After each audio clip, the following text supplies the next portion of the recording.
Today, I'm excited to introduce Jessica Sprinkel, CEO of Sponge.io and a true powerhouse of marketing operations. Jessica, welcome on board. Thank you so much for having me. Really appreciate the opportunity. Yeah. Jessica, you're known in the space for helping growing organization with sorting out their entire chaos, right? With your predictable revenue disciplines. You have some amazing formulas and framework going on in the background where you help businesses to accomplish very impressive, remarkable milestones. So I'm really excited for the entire audience to get some really great insight from this session today. Thank you. Thank you so much. Yeah, happy to be here. Amazing. Great. So yeah, let us deep dive the evolution of marketing ops and RevOps, right, which is the buzzword these days. So help us, our audience, understand why ops functions like revenue operations and marketing operations are essential for any businesses these days. And how do you see the role of marketing operation and RevOps evolving in next 5 years down the line? Marketing operations is a critical function in any growing company. And I caveat that by saying growing, because if you're not planning to grow, then there's not a whole lot of push to operationalize and optimize and automate a lot of these processes and systems.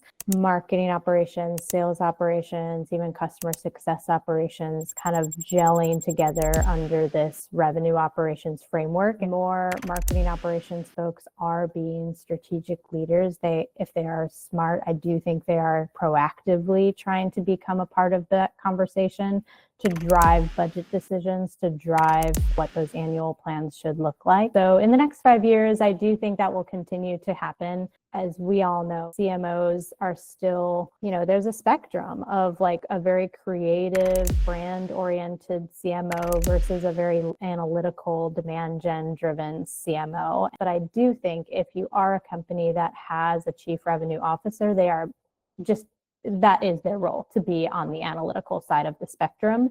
And so I do anticipate kind of a swing to more analytical marketing, more proactive, strategic planning in that role.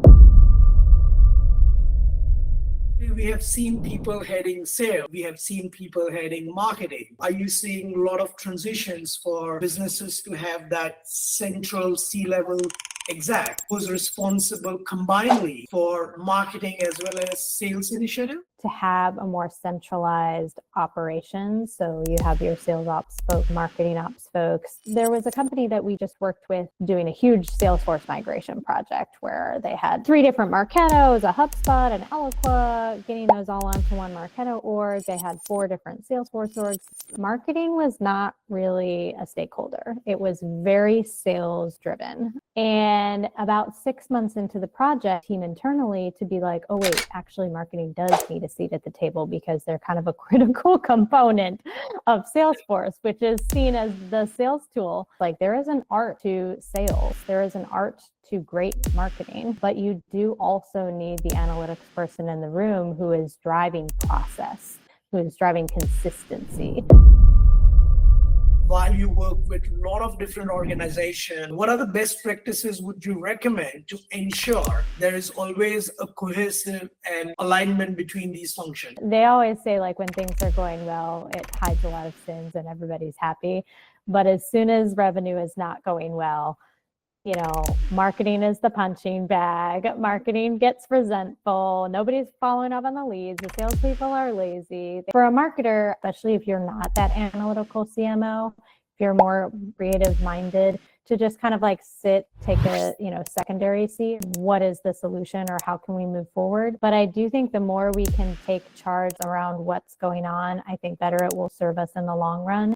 And the thing I always do whenever I work with a new company is, first we take some grievances. So like what is not working? Like what is like super frustrating in terms of like what is dysfunctional about the current operation. And then what really that leads into is just kind of mapping out what is the ideal process. There needs to be a shared understanding of roles and responsibilities, who's doing what and when. And then you kind of highlight, like, and sometimes we even color code it, like, purple for marketing, red for sales, like, blue for BDR, like who is actually doing what, so that we're kind of clear, like what's going on through the process. And then, of course, the SLAs, not just on sales, not just on BDRs, but for the marketing team too. So, for instance, like when we come back from a show, we are going to commit to getting those leads into the system within 24 hours. Once the process is kind of mapped out, then you need to figure out, like, okay, how far away are we from this? Like from my system standpoint, probably some of this can be automated. From there, the conversation transitions to goals. So like, okay, now that we know what we're talking about, like what now are we going to commit to delivering to the sales team to work? And more importantly, what is the sales team committing to convert out of those to generate the pipeline and the revenue that we need? You have some lead to revenue model as well, right? If you need to generate certain number of revenue, how many leads you need, what sort of budget you would derive. Is that the same thing which you are mentioning? Yes, exactly. When I had to do this a couple companies ago, I just built an Excel model. Yes, I have built an Excel model for this. I do think we are going to share it with the listeners here, so you can use it. Feel free to make any updates to the formulas, whatever, but it will be at least be a starting point that you can use to help drive this conversation. So it does exactly what I was describing, kind of goes from revenue, backs into pipeline and SQLs, MQLs, the whole 9 yards. And then, new business versus existing business. You have different assumptions for different segments. It has inputs in there for like win rates, your conversion rates, your sales cycle, what's already in pipeline that will close in the future year, et cetera. So that's all kind of like coming up with my goals. And then it has another tab that kind of breaks down from a marketing perspective. Okay, now that I know what my goal is, and creating like a quantitative campaign plan so that I can make sure and feel good about, okay, if I'm making all of these bets across these different channels, like it kind of all adds up. Like it doesn't seem insane. And then from there, doing the budgeting exercise, I do super, super strongly believe that marketers can be more in charge of their own destiny around budgeting if they take this path, because it's not something that you should just receive. Like it should be oriented around the goals and like what is realistic from like a cost per lead and cost per opportunity perspective. So I do feel like there's a lot of room for improvement for marketers to argue or negotiate or advocate for a particular budget given a specific revenue scenario. It feels realistic in terms of what you need to generate as a marketing team. It feels realistic for how the sales team would set their quotas. It seems realistic for the CFO so that they can go back to the investors and say, yeah, we're growing 30% year over year. Because some of the conversations can be actually quite helpful. For instance, like, there's just no viable way that we can get there with just more leads, more opportunities. Okay, what are my other inputs? I can increase the sales price. I can increase my deal size. I can increase my win rate.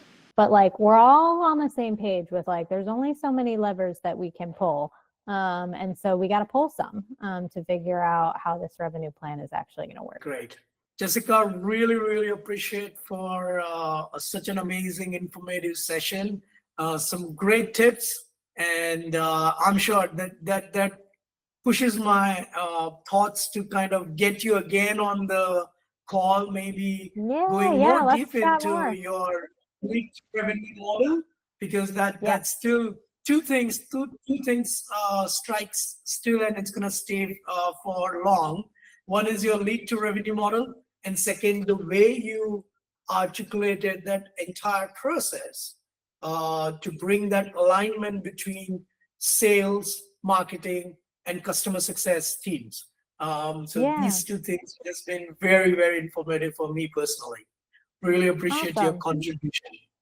Yeah, and thank you so much for having us. We've worked with you guys for a long time, and we've always really enjoyed our partnership and trying to help marketers actually run better campaigns. And so, yeah, really appreciate the opportunity. Great.